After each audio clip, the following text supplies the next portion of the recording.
তুমি ছাদের গাছটা এখানে নিয়ে এসছো কেন? তা কি করব, দেখো বাইরে দেখো কি মেঘ করেছে, প্রচুর মেঘ করেছে।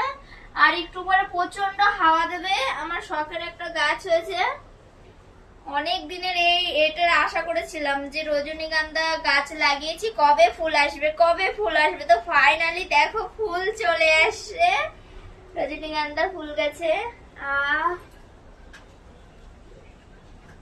কি সুন্দর গন্ধ। তো এইটা মানে হাওয়া দিলেই না এই ডালটায় আঘাত খাবে হাওয়াতে, আর এটা মানে ভেঙে যাওয়ার ভয় আছে, তার জন্য নিয়ে এসেছি ছাদ থেকে।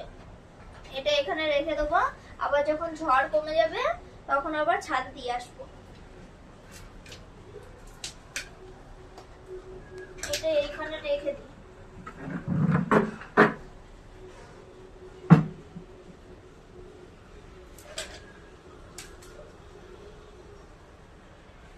এখানে থাকলে হাওয়াটা লাগবে না, ডালটাও সুরক্ষিত থাকবে।